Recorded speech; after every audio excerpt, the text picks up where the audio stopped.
தமிழக வெற்றிக் கழகத்தின் கூட்டணி குறித்த அறிவிப்பு குழுவானது எப்போது வெளியிடப்படும் என்று ஒரு மிகப்பெரிய ஒரு கேள்வியும் எதிர்பார்ப்பும் எழுந்திருக்கிறது.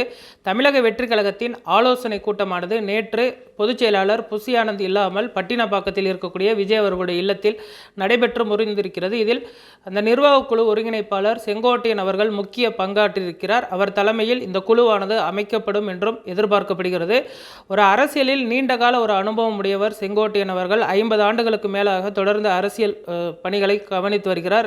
பல்வேறு கட்சிகளும் அவரை உன்னிப்பாக கவனித்து வரக்கூடிய சூழலில் வரக்கூடிய தேர்தலில் தமிழக வெற்றிக் கழகத்திற்கு கூட்டணி அமைக்கக்கூடிய பணிகளை செங்கோட்டையன் தலைமையிலான குழு மேற்கொள்ளும் என்றும் தற்பொழுது தெரிய வந்திருக்கிறது. இந்த குழுவில் செங்கோட்டையன், தேர்தல் மேலாண்மை பொதுச் செயலாளர் ஆதவ் அர்ஜுனா, அதே போன்று அருண்ராஜ் உள்ளிட்ட முக்கிய நிர்வாகிகள் இந்த குழுவில் இடம்பெறுவார்கள் என்றும் அவர்கள் தமிழக வெற்றிக் கழகத்துடன் கூட்டணி அமைக்கக்கூடிய கட்சிகளுடன் பேச்சுவார்த்தை நடத்துவார்கள் என்றும் தற்பொழுது தெரிய வந்திருக்கிறது.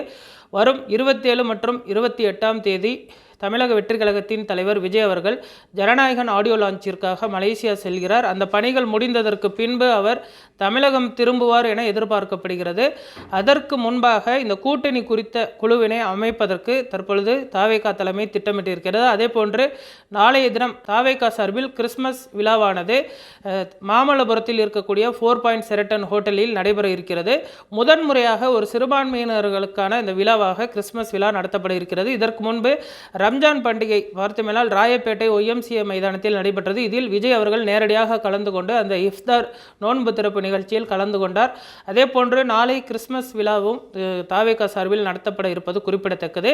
வரக்கூடிய பொங்கல் பண்டிகையை தமிழக வெற்றிக் கழகத்தின் சார்பில் சிறப்பாக கொண்டாடுவதற்கும் திட்டமிட்டிருக்கிறார்கள். இந்த சூழலில் தமிழக வெற்றிக் கழகத்தின் சார்பில் கூட்டணி குழு குறித்த அறிவிப்பானது இன்னும் ஒரு சில தினங்களில் வெளிவரும் என்றும் அதற்கு பின்பு விஜய் அவர்கள் மலேசியா கிளம்பி செல்வார் என்றும் தகவலானது வெளியாக இருக்கிறது. ஜனவரி முதல் வாரத்தில் சேலத்தில் பிரம்மாண்டமான ஒரு மாநாடு பொதுக்கூட்டம் நடத்துவதற்கும் திட்டமிடப்பட்டிருக்கிறது. அது எடப்பாடி பழனிசாமி அவர்களுடைய சொந்த மாவட்டம். இங்கு செங்கோட்டையன் அவர்களை வைத்து ஒரு மிகப்பெரிய ஒரு கூட்டத்தை காட்டுவதற்கும் தாவேகா முடிவெடுத்திருப்பதாக தகவல் வெளியாகி இருக்கிறது. நேற்றைய கூட்டத்தில் புசி ஆனந்த் அவர்கள் ஏன் கலந்து கொள்ளவில்லை என்ற தகவல் வெளியாகவில்லை. இருந்தாலுமே கூட நேற்று நடைபெற்ற இந்த கூட்டத்தில் சுமார் 1 மணி நேரம் நடந்த ஆலோசனையில் செங்கோட்டையன் அவர்களுடைய முக்கிய கருத்துக்கள் பரிமாறப்பட்டிருக்கிறது. அவர் தலைமையில்தான் இந்த குழு அமைக்கப்படும் என்றும் தகவல் கிடைத்திருக்கிறது.